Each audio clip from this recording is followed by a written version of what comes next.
And so again, as Jenny said, our focus today is all about harvesting as well as some preservation tips. And so we'll get started.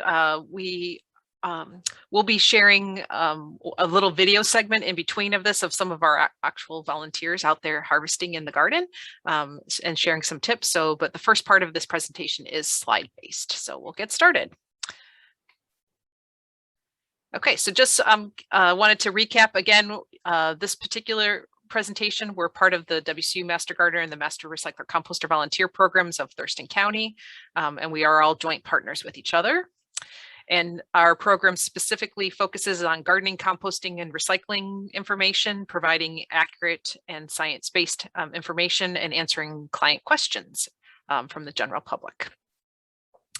So today's presentation, we're going to focus in on our demonstration gardens, where we have one of our food bank gardens and our children's garden as well.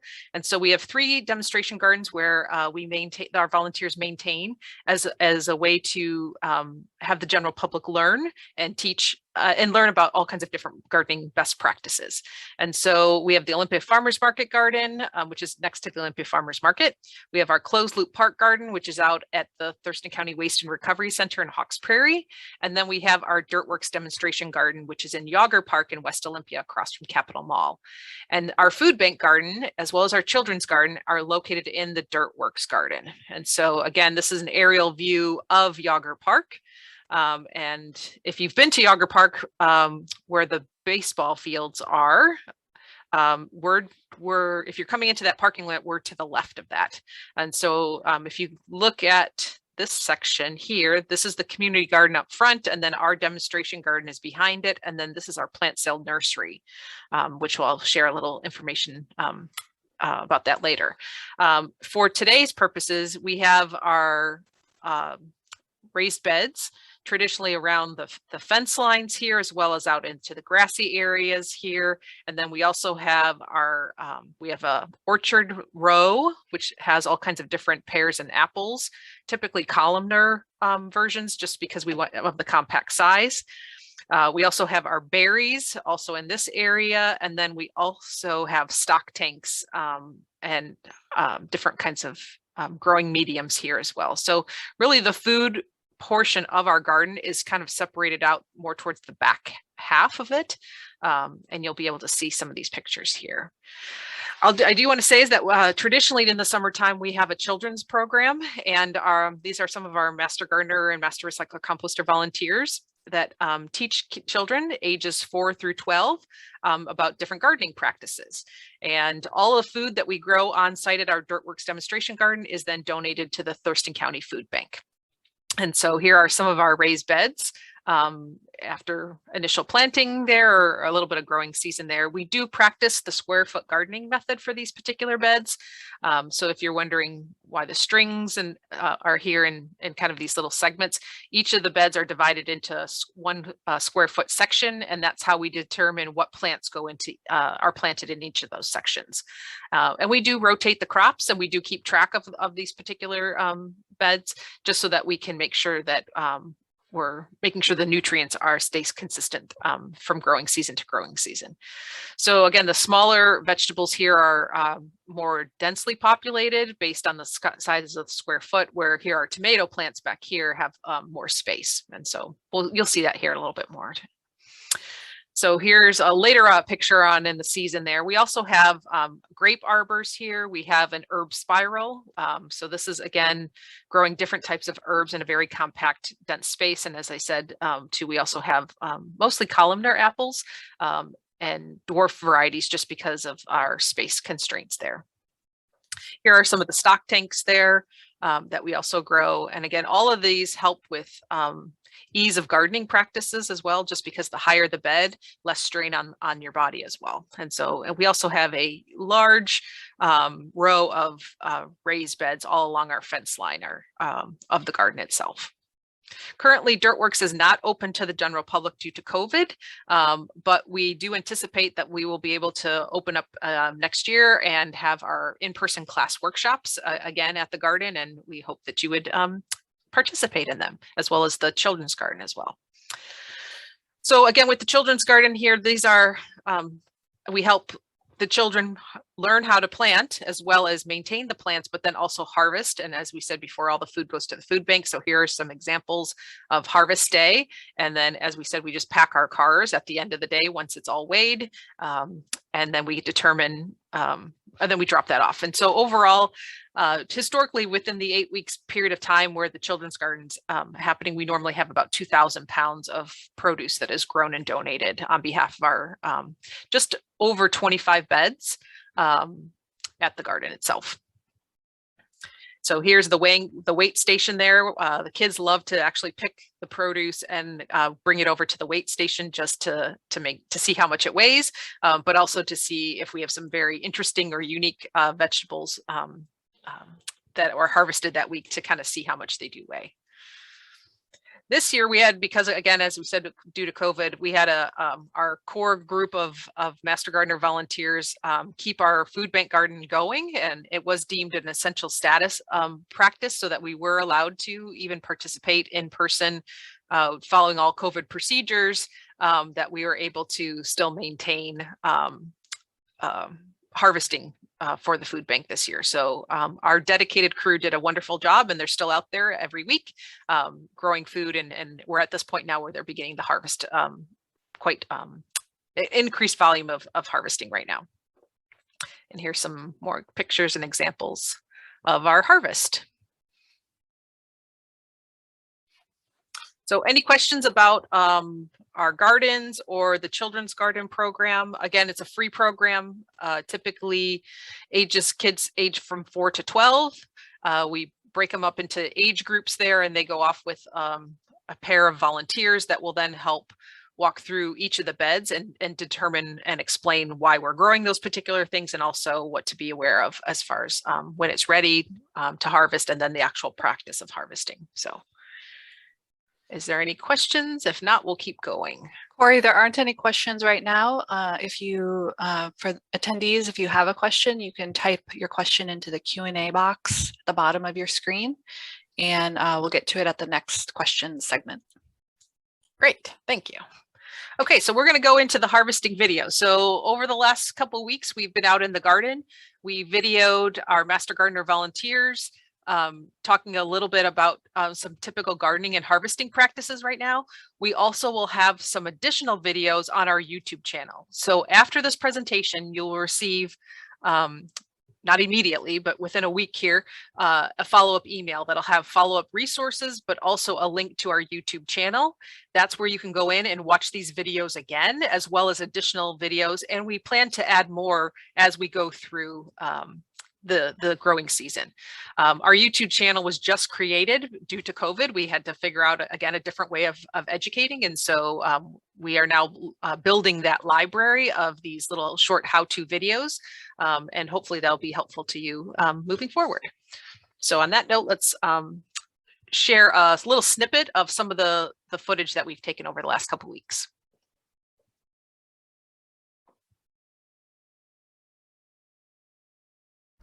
One big difference between tomatoes is some are determinate, which is this particular tomato, and some are indeterminate, which would be this particular tomato. The difference being, as you can tell, number one, size. Number two, determinate tomatoes are good for smaller gardens. They don't take up so much space. They usually bear all of their tomatoes almost at once, and you can harvest them within a period of time. They do not continue to produce flowers throughout the season. However, the indeterminate tomatoes keep growing and keep producing more flowers and more tomatoes until the growing season is over. The Missouri pruning method is, what you do is you take off the sucker that is between the main stem and the horizontal branch, and you just remove it. That forces more energy to, and it'll continue to grow, but the main stem will. And I do this all season long. See, and I just let these go. Now, this time of the year, because you have this is indeterminate, by the way, and this is still going to grow, but our growing season is coming to what we would need to consider is this the fruit is the main thing. We want the production of the tomatoes to form. So I would go ahead and cut that off. And that's what I'll be doing, cutting them back.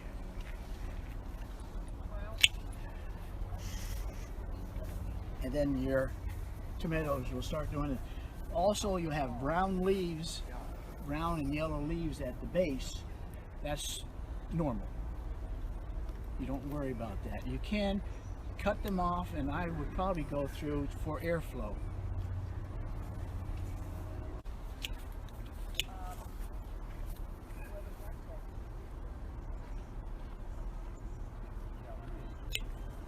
As a gardener, you hate to destroy fruit, you know, because you think, hey, that's going to do something. But hey, you want those things down there to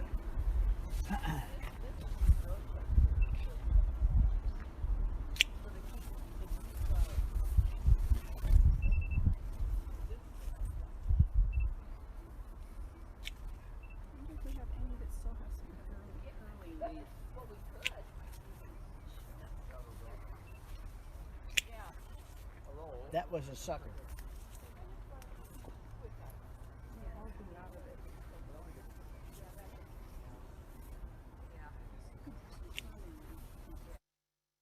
So we're here, we're going to try and decide what tomatoes are we going to be able to harvest today. First thing we do is we look for color. These are sun golds, and sun golds get to be a nice bright orange when they're ripe. So if we look here, you can see that this tomato is really nice and orange. The next thing I would do is that you just kind of give it a little squeeze to see if it's softer. These are going to be really hard. And here you can feel that it just has the tiniest give to it. And then the next thing you do is you pull on it and you see how easy it comes off. And if it comes off like that, you've got your harvest. And the best part is you get to eat them. We've already harvested the big first one that really is gorgeous, like what you see in the grocery store. And now it comes on with these, which I probably take more than normal because I use them in stir fry. They're really good at this young tender type of thing for stir fry. Well, also it's August and broccoli likes cooler weather. And in the next few days it's going to be up in the upper 90s, and so we want to go ahead and harvest this before it bolts. And bolting is when the plant actually flowers, and usually when that happens, then the vegetable tastes kind of bitter. And to show you what a bolt looks like is over here. This, you can see that there's the broccoli here, but it got a little bit warm over here or didn't get picked in time, and so it's got the flowers on it. And we'll just cut this back and kind of see what's going to happen over here for the rest of August to see how much more broccoli we can get.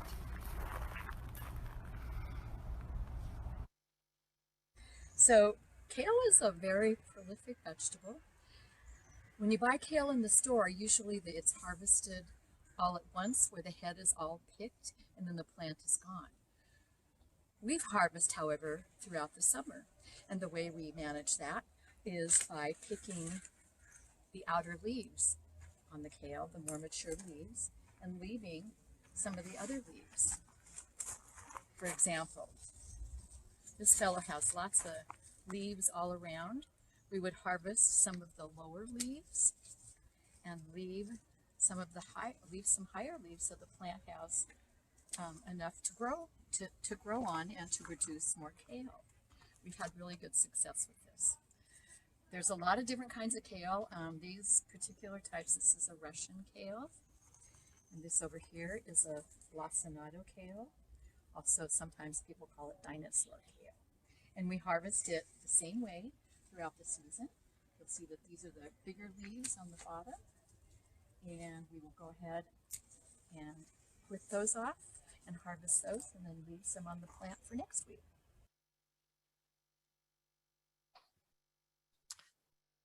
Okay, so we'll go back to our presentation.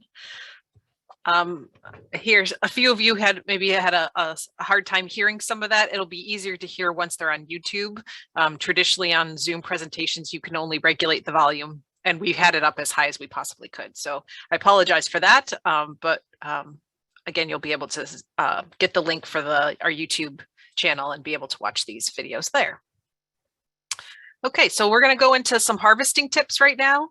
And again, you're going to be getting an email with some follow-up links to many different resources here. So we're not going to go through all of them, but I do want to show you two main sites that have some great information there. So first and foremost, some overall kind of general tips. Traditionally, if you're growing from seeds, on the seed pack, it'll tell you days to maturity. And that can be variable. That's a good overall range, but based on that, the site specific of growing conditions, those days could be altered based on moisture content, could be available sun. It just depends on a whole lot of different things, your soil type, all of that. So those days to maturity are helpful tools, but also know that you can't use that figure as an exact number. It's best to use it as a range. Also, keep in mind that when you're reviewing the seed packet there or the tag for the start, it'll also tell you traditionally when the variety, and so basically how many days until it's considered ripe.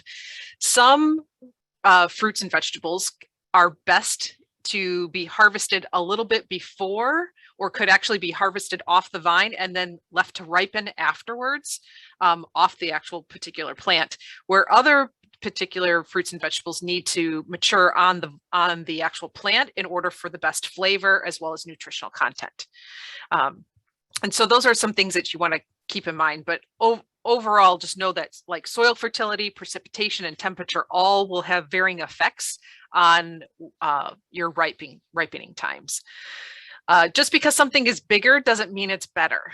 As we all know, zucchini seem to grow feet overnight sometimes, and just because it's larger doesn't necessarily mean that the flavor is going to be there or that the texture will also be there. So keep in mind with some of these the document we're actually going to send you, it goes through and lists typical fruits and vegetables, and then it gives you tips on when to actually harvest the particular fruit. So yeah, some of these large zucchinis, it's better to harvest them when they're smaller. They taste better, and as well as the nutritional content is there, more than them getting these giant, even though it is kind of fun to see these giant, zucchinis every now and then. So when harvesting, handle the plants with care. Be careful especially if you don't have raised beds and you have a lot of vining happening along the ground. You don't want to be walking on the vines itself or on the leaves. Any point where there's damage to the plant material itself, that's an entry point for potential disease, and so or damage. And so you might be actually damaging future flowers for being set there, or might overall opening up a wound that might then cater to disease. So overall, be extra careful when monitoring that, and especially if it's wet, like if we had you've just watered, you don't want to be walking over those wet leaves as well with your feet. That can damage the plant. And then also making sure that if you're harvesting and you're tugging on it, it's not for example, like tomatoes. One of the tests is, again, you can touch it. If it easily falls off the vine, then that's a good indicator that it's ripe. But other fruits and vegetables don't operate that same way. They could be ripe, but it's still very difficult to get off the vine. Use some pruners or some scissors, some snips in order to then remove that, so you're have minimal damage to the actual plant material itself where it was attached to. And then also know what time of day is best and the best conditions to harvest. So it's best to do your harvesting in the morning. And so what happens, the starches kind of in your fruits and vegetables, they build over the day. And so overnight, they regain the moisture, your fruits and vegetables regain the moisture that is lost during the day. The starches that were formed during the day then return back to sugar. And so with those, if you harvest in the morning, that means that sugar content is back up to a more normal level. And then as a result, your produce will end up being crispier, juicier, and sweeter. So if you do have to harvest later in the day, make sure that you then it's in a shaded area, or then you also want to cool, make sure that those vegetables are cooled as well before immediately using them or storing them. So that's another thing to keep in mind. The other thing too, if you've got diseased product and you want to keep, let's say you're wanting to store potatoes, yet they are filled with, cracks or insects or disease, those are probably not the best things to keep for long term. And so the longer you want to preserve the product, the best way to do it is making sure that it is in the best shape it possibly can. So if you've got a lot of insect or disease there, those aren't the things that you should be keeping long term. Specifically with root crops, beets, carrots, and parsnips, potatoes, and turnips, they can be left in the ground. Here, because we don't have typically freezing temperatures where our ground freezes, we'll get cold temperatures above where frost might happen, but in the ground, rarely does our soil freeze solid. Not to say it hasn't, but overall in our areas, and the closer you are to the water here in Thurston County, you have less of a risk of that because the water warms the air temperature. But if you do end up having some considerable colder temperatures in your soil there, you can still store those root crops in the ground till a later part, even harvesting them through November, December timeframe, and then pulling them out and doing some other kind of cold storage for them for the rest of the time frame. Our biggest problem here is excessive water. So if the soils are excessively waterlogged there, you don't want to keep your carrots or any of your other root crops in the ground. You want to harvest them out, cut off the tops, and that will also help preserve those root crops longer. Don't wash them as well if you're storing them. Only wash them right until you're ready to eat them. So again, if you're harvesting, let's say you want to get them out of your beds because you have, maybe some excessive water logged soils there, remove them, cut the tops off, but keep the soil or don't wash them until you're actually ready to eat. So from there. And also another way too, I kind of skipped over this, but soil and straw can be piled up over the tops of your root crops as another way to insulate them so that you can keep them in the ground longer. Because as soon as you harvest it, that's where the degradation of that particular fruit or vegetable will begin. So if it's in the ground, it has a better chance of still being maintained at that same level. But as soon as you harvest it out of the ground there, that's when it starts to break down. So here are some other tips right now. Right now our squash are definitely getting large, and any way that you can kind of keep them. So here we have two different methods. We have like a little stone block here that we're keeping it off the soil. That will also help with lessening the chance for decay, or here attaching it to the wood beam there. Any soil contact there, you tend to get more contact with the soil, and that's again, decay can set in quicker. So right now, go out in your beds, check to make sure that any of your squashes there or pumpkins you might have, if you want to elevate them a little bit off the ground, you'll have a better chance of not having that decay set in, especially as we start to get in September, where we'll probably end up having some cooler temperatures.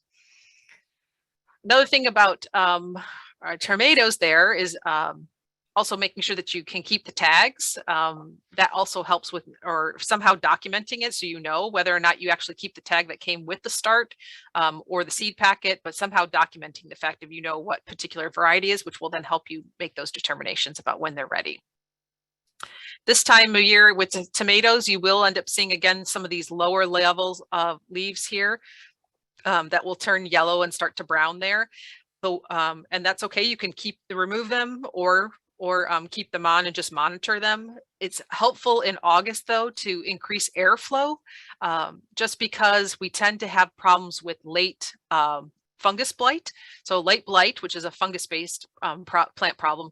And that's also due to excessive overhead watering. So when you, especially in August here, if you can water at the base of the plant and also try to not get a lot of the water on the leaves, then you'll have a greater chance of not actually causing a potential fungus problem. So that's another tip as well. As Ralph, we saw in the video too, pruning back. If you see, again, the plant will still continue to grow. So you want to prune this back and try to focus the energy. And the reason, again, to prune back is so that you focus that energy into the lower fruit, which is growing down here. So that way that has a greater chance of getting to a more mature state. Another thing we tend to see a lot of times too is that you'll plant your beds, but don't necessarily take into consideration, or maybe you just kind of glanced over it, the size of the plant itself, and making sure that it has a proper enough space. This is a giant kohlrabi.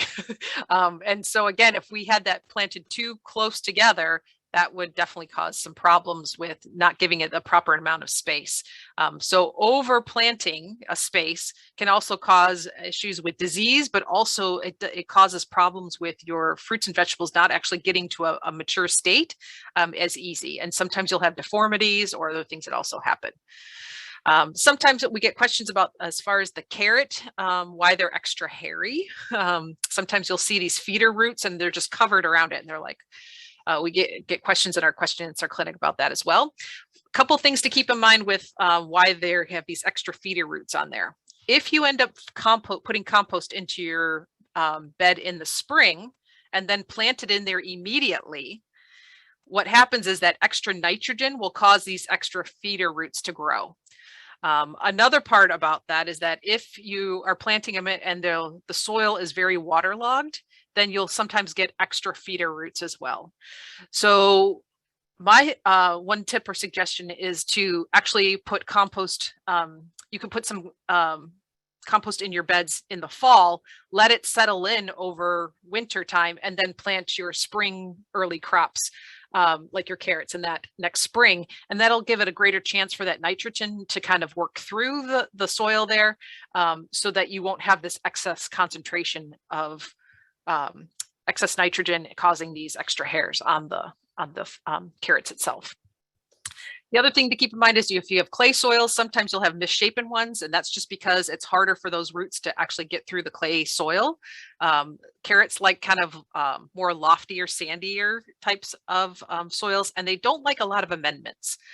So again, compost is, a good amount is good, but don't over apply, because again, then you'll have these other problems like, again, extra feeder roots. And also making sure that you properly thin them too. That's always a challenge, is coming back and reminding ourselves that, even though we want each plant to grow, it's hard, being able to try to take some of those feeder roots out, or those plants out, so that it gives the proper space. A couple things with cabbages, just a little couple hints with this. We get questions about, why am I not getting any cabbage heads? And one of the main reasons why you actually don't get a head to form is that you need to thin the seeds out. So they were either planted too close together, and by planting those seeds too close together, it doesn't actually give the opportunity for that plant to actually form an actual cabbage head. We also get questions about why their cabbage heads are cracking. So what happens is when the cabbage if you actually have a cabbage variety that actually forms a head, when they mature, they actually over mature, they will crack. Or after we've had this drought here, and then all of a sudden you realize, oh, I'm going to give it extra water. Sometimes that extra water will actually cause the cells in the cabbage to swell and then actually crack open that way. So you want to try to avoid either of those practices if you're always getting cabbage heads, but they're just cracking. The other thing to be concerned about with right now is we've had a lot of excess hot weather. And because of this year, we've also seen that there's some stunting and also misshapen heads. And that's just, again, due to the extreme heat that we've had. It's best to do for cabbages to do deep, infrequent watering rather than daily little sprinkle over the head. Cabbages aren't specifically designed to, or don't prefer the infrequent little sprinkles of watering, rather than they would prefer a deep watering. Yeah, so you just have to monitor that a little bit. And then, but this year, just know that because of this extra heat, we've had an additional problems that we normally haven't seen. Sunburn plants as well as another problem we've seen throughout the beds. So this is one that we tend to also get is what's wrong with my plant, is specifically that zucchini flowers, but they're not producing fruit. So we're going to take a look at this particular plant here. So here you've got male flowers and female flowers, and you need both to pollinate. So the male flower and the female flower need to be open at the same time, allowing for that pollinate to be transferred. So by a pollinator, could be a bee or any other type of our native pollinators here, so that that pollen can be transferred. If it's on the same plant, you have a greater chance of actually having fruit set. You can still have a pollinator come from a different plant nearby and come over. But again, that risk is the chance of that actually maturing and actually becoming pollinated is less compared to if both flowers were actually open on the same plant. So just keep in mind that you have to have male and female flowers. And then sometimes what will happen is that the fruit will grow and then all of a sudden just looks like it rots and dies. The reason why is that because when that female flower was open, there wasn't a male flower that was open, which allowed for the pollination to happen. So if you're looking at this particular picture here, we have the female flowers here, and the female flowers are on the top, and you can see the actual fruit starting to form. But in this particular thing, this flower was open, but as you notice here, these smaller little flowers, these are the male flowers, and they're not open. So this particular zucchini here will probably end up dying off just because of the fact it didn't have an easy way to being pollinated, because these male flowers right near weren't open, so they're not able to pollinate, and so they would have to rely on a pollinator from some other plant to come over and actually help with that. So just keep in mind that. Let's go through and actually look at a couple of the differences. So the following week after that picture was taken, again, we have the female here, and you can see the fruit growing on the bottom, female flower. But now look, the male flowers are open, and the males are more singular on a singular stalk there, and you can tell they don't have the fruit actually growing on them. So these are all male flowers, and now that they're starting to open, then if a pollinator came in here, they would take the pollen from the male, come over to the female flower, pollinate it, and then this particular zucchini would then continue to grow. If it isn't pollinated, then, as you said, sometimes the fruit will grow to a point and then it'll die and rot if it wasn't properly pollinated. So again, here's some more examples. So we've got the female fruit coming here. Here's another male flower also coming up here. So again, just making sure that the timing is quite right for them. Here's another example of the female. Here are some small female flowers growing here. Here's another female coming up, and you can tell again because that fruit's at the base of it. The other problem we saw in the garden over the last couple of weeks is slugs. So starting pretty much here end of August, September and October, you'll see an increased activity of slugs because that is when they start their mating behaviors. And so, in fact, this particular slug we saw munching on this zucchini here. Irregular shaped holes on the leaf are also common indicators of slugs, as well as slime trails, as we all have seen and known those over the years. So just keep a watch out right now. The best thing to do starting in September and October is put extra traps out. So you can make a trap out of basically like a butter tub, put a squirt of water and dish soap in there, or you could use beer. Either way, put these containers around your garden, and the slugs will be attracted to that particular trap rather than your fruit or last produce of the season. What happens is the mating happens now. They'll lay their eggs, and the eggs will lay dormant over winter time. And then by doing your management now of the slugs, you will have less slugs in the spring because you're trying to avoid having those eggs over winter. So again, they mate now, they lay the eggs here in the fall. Those eggs stay dormant in the ground up until next spring. And then all of a sudden, when the temperature is warm enough, those eggs will then hatch, and then the new slugs will come out. So by doing some management now in the fall, if you end up putting traps out and trying to get the population down a little bit, then you'll have potentially less slugs next spring. So sometimes for slug management, you always have to think about the season ahead. One slug here that is actually quite beneficial, where this slug here was non-native and actually does quite a bit of damage to vegetable beds. Our native banana slug is actually a good decomposer and takes a lot of this leaf litter that you see here at the bottom of the plants there and actually processes that. So not all slugs are bad. And so we will have another talk about that later on about Slug University to learn a little bit more about slugs. But for now, just wanted to keep in mind that there are good and bad slugs. But typically the ones that are in your vegetable beds are your non-native slugs. And so those are the ones you want to try to manage through bait traps. The other thing to keep in mind too, that if you see things on the internet about slug management and practices, they're not necessarily they work well here in the Pacific Northwest. For example, if you put in slug control into Google, the number one method that you'll come up with is diatomaceous earth. The only problem is here in the Pacific Northwest is that diatomaceous earth does not work very well once it's wet, and especially when you're trying to do this management technique in the fall, the rains will come back here, and then you've just spent money on something that isn't necessarily going to work. If you buy synthetic pesticides to manage your slugs, just make sure that you are checking with these two particular sites, the Grow Smart, Grow Safe site, and also the National Pesticide Information Center websites, and using the least toxic version possible. Again, that's why we say using traps is more environmentally friendly by using, again, a dish soap and water or beer rather than using a synthetic pesticide, which will then have those residues left in the soil. Questions? We did have a question come in. Okay.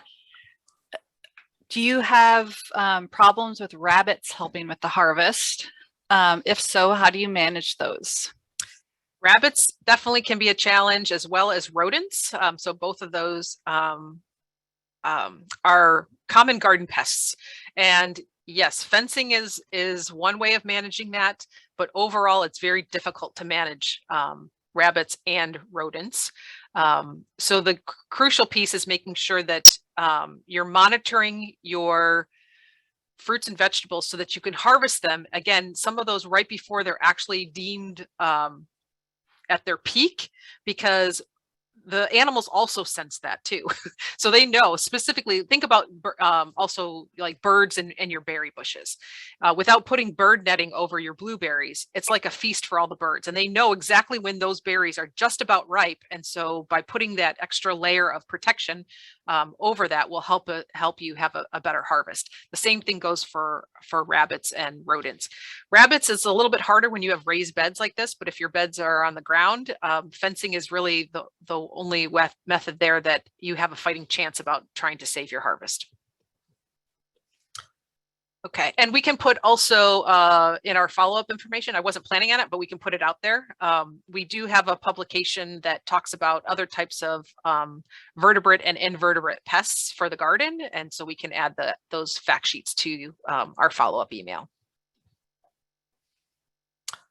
Okay, so we'll keep moving along. And if there's any other questions, then we can get it at the next session there. So we're going to now transition into some preservation tips and resources. For some that maybe aren't aware, the WSU does have a master food preserver program. The only thing is right now they're currently not volunteers are currently not in operation just due to COVID restrictions. So they have transferred a lot of their information to online for this year. And then eventually our goal is to get back to doing some more in-person activities. Currently in Thurston County, we do not have a master food preserver program, but we do have fellow counties that do have it that we can then share those resources with. So one thing to keep in mind that is critical for your harvest is sometimes you'll have a whole bunch of it and all comes at once, and learning how to process it and also making sure that you do it safely is critical to making sure that you are keeping yourself safe and also anybody else that's actually consuming that produce. So there is a center called the National Center for Home Food Preservation. It is governed through one of the other land grant universities, the University of Georgia, but it's a partner with the federal government as well. So the Center for Disease Control and Department of Agriculture work together with the land grant university in order to make sure that we have the most up-to-date science information about being healthy and safety, and making sure we keep our safety as the number one priority in our harvesting practices. So these are two of the websites that will encourage you to go check out, and it'll also be in the follow-up email as well. WSU here locally does provide lots of other publications, and I do want to share with you where to find them. And so we are going to, I'm going to stop share and go to a new share.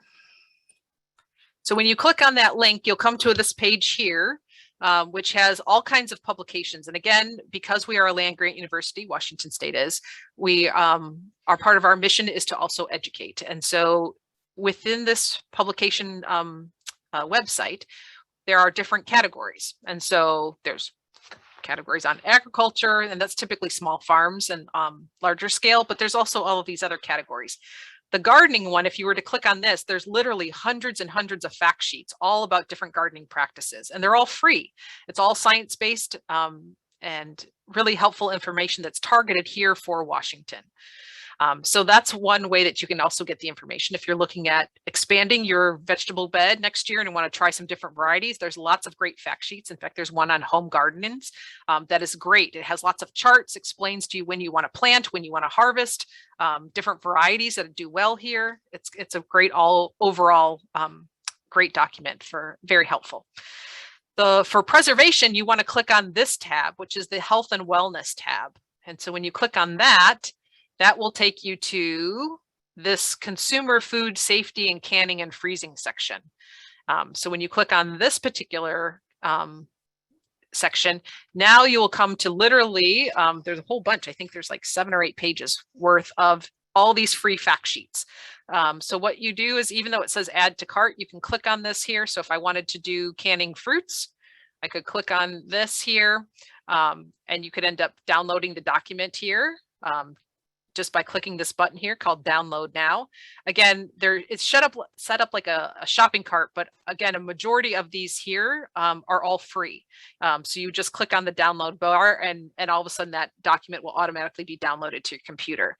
There are a few larger publications that are literally like hundreds of pages where there might be a small fee that is charged for those. But again, those are in the minority compared to most of the documents on here.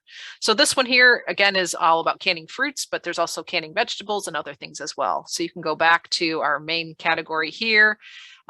There's also other things. Let's see, health and wellness. I want to make sure I get on the right one. Here we go. There's canning seafood. There's also canning tomatoes, but then also there's information about drying. And then also we have publications that are also written in Spanish as well. So this is, again, another great resource and available to share with anybody, and will be in your follow-up email. The other website that is also very helpful, so these are the publication part of it, is this one here, which we'll also put in the follow-up emails. It's the Consumer Food Safety Division. This is one of the colleges at WSU. And this particular has got lots of resources. I would focus in on this side kind of table of contents, and it highlights a couple different things. One, a couple of the upcoming classes, but also there's a lot of great YouTube videos and blogs that are very short, but very effective in getting the best practices out. The other part about this is that we've had our food safety and nutrition folks have also had a lot of questions about food safety in COVID and what that means. And so I would check out this COVID-19 resources. So if you're concerned about sanitation practices and food as it relates to COVID-19, that's another section that you can check out those publications. I do want to stress and highlight this particular course here. This is called Preserve the Taste of Summer. It's a series of 8 lessons, and it's in PowerPoint format. You go and do it as you have time allows. And so once you're done with one course, you can go to the next course. So it's self-paced, but it is a very good comprehensive course about overall preserving practices and tips from there. And then this is another blog that they started here new, where it's basically food safety tips in just, a minute or two. So basically a 1 or 2 minute presentation about a particular topic. And so that's another great resource there. So again, the side of this panel here, I would say is to highlight the food preservation and the safety aspects, as well as how it relates some COVID processes as well. With food preservation, if you look at it, it's got the basics from canning to drying and smoking, and then other food preservation methods. So there's lots of things on that one. Overall here, everything from food poisoning to making sure that you're using the proper techniques so that you don't cause your family and friends undue harm by not properly canning or preserving your foods. Okay, so let's go back to the presentation, and we're just going to wrap things up here. So again, more links to more references and resources. Here are some of them that I've already talked about as well. Here's some more articles. Yeah, these are all links that were all on those 2 pages that I just showed you. So you'll be able to access this later. The one thing I will caution you with is that there's a lot of information out on social media now about this. Preservation, food handling. And I would say always evaluate the source of what you're reading and whether or not you choose to actually follow it. The great thing about social media is that, you get a quick response, it's easily accessible, and lots of people are sharing great things. And hey, I didn't know about that. It's easy because it's coming directly to me. The con is that not everything as we all know, on the internet is reliable. Or it's not reliable, but it maybe not be right for our particular space here in the Pacific Northwest. So just real quick, we had 2 examples recently that just keep that in mind, that they saw something on social media. They found a weed killer that they thought was a home remedy by mixing a couple different home products together and using that as a weed killer. Well, they applied it to the weeds at the base of their fruit tree and end up killing off all the fruit off of their tree. And it was deemed unedible. The other part is they saw that, salt will kill slugs. So they end up putting salt around the perimeter of their particular raised beds, to the point in so much excess that they actually deemed the soil toxic, where nothing would grow in it anymore because they put too much salt. So just because, again, as you see something online, you always have to evaluate whether or not that is something that is truly not going to harm you in that. So I'll just keep that in mind. There is a website that's also helpful. It's called that we help determine credibility and other horticultural myths. It's put out by WSU Puyallup. And so that's another great resource, as well as the garden professors, where you can submit a question, and then there's a nationwide team of horticulturalists that answer common questions and try to disprove or debunk some of these gardening practices. So that's another resource available to you. Any other questions so far? I know we're getting close on time, so I want to do the wrap up here. There are no questions currently. Okay, great. Then we'll move right into that last section. So again, if you have a particular question here, we do operate, even though our in-person question answer clinics have been prevented by COVID this year, we do have transitioned to an online format. So please email us at master here at co.thurston.wa.us. And we have a team of master gardener and master recycler composter volunteers monitoring the inbox. And we will get back with you with an answer to your gardening question, whether it be plant ID or disease or anything else. We also have a WSU Puyallup plant and diagnostic laboratory, and those we tend to send problems that are a little bit more elevated, or maybe to have where we need an extra WSU faculty member to actually take a look at that. So, but for us right now, this is a great local resource. It's free and open to anybody here living within Thurston County. We also have, if you end up having some pest or disease problems and you're trying to figure out what would be, how to solve that, we have also some great references. HortSense and PestSense, both of these deal with horticulture problems and pest problems with your gardens, and also the Pacific Northwest handbooks. Again, these resources will be available to you, and you can check out any of those for managing plant or disease problems. Our composting resources are the same. We have lots of resources on our Master Recycler Composter webpage there, as well as some other, if you're interested in learning more about composting. We are currently recruiting for our fall Master Recycler volunteer training course. So if you're interested in composting and recycling and you want to learn more and maybe become a volunteer, check out our webpage because we're accepting applications through September 1st.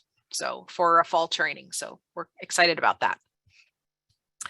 Here are some questions about resources for recycling. So if you have some questions about that, there's a couple different websites here that also will help you get your questions answered as it relates to your recycling processes. And then to kind of move to some other upcoming events that you might be aware of. So each year we, the statewide Master Gardener program, and it's sponsored through the statewide foundation, of the Master Gardener program, sponsors an advanced education conference. The great part about this is that you don't have to be a Master Gardener to attend the conference. And so if you're interested, it is starting on September 30th through October 2nd. It is a virtual conference this year, and there's some great speakers. So if you haven't checked that out, go to mglearns.org.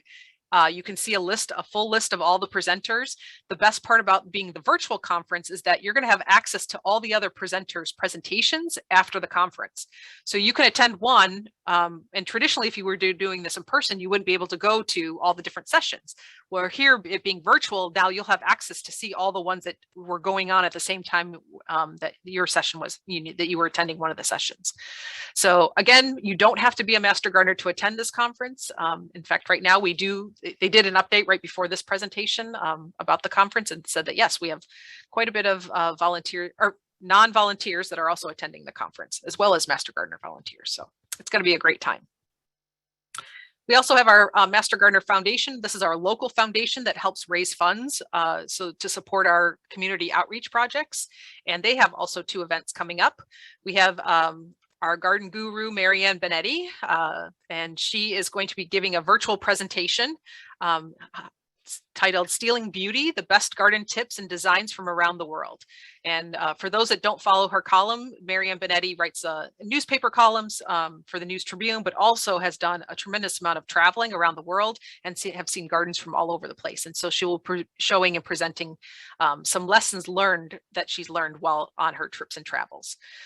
So again, you can go to our foundation webpage there and register. And this is, again, a fall fundraiser for us, as well as our plant sale. So we still have our nursery happening. We weren't able to have our big plant sale this year. Instead, we are scheduling individual shopping appointments at our nursery. They are on Wednesday mornings. If you are interested, go visit our foundation website page and they'll walk you through all the details about how to actually schedule one and what the proper procedures you need in order to participate there in conjunction with our COVID procedures. And I did hear that there is a sale coming up here in September as well. I think 30% off selected plants there. So be sure to check out the website there to learn more. All right, so this is our last slide here. Again, our main contact information is our email right now and our website. And then hopefully, again, once we can get into a better safe space there, we'll be able to reopen and have more in-person activities. And so our goal is that we're going to be working on planning those now. And then as soon as we get the green light, we're able to introduce our in-person activities again, whether it be outreach activities or workshops or things of that nature in the future here. So, so on that note, our last Lunch and Learn for the summer series here. So we had one in June, July, August, and September. Our last one for the summer series is on September 7th, and we're going to be talking about tips for fall cleanup. And then we are thinking about maybe doing a winter season series there. We're just not sure of the dates yet. So, but we are looking at potentially scheduling another set of these Lunch and Learns throughout the winter time.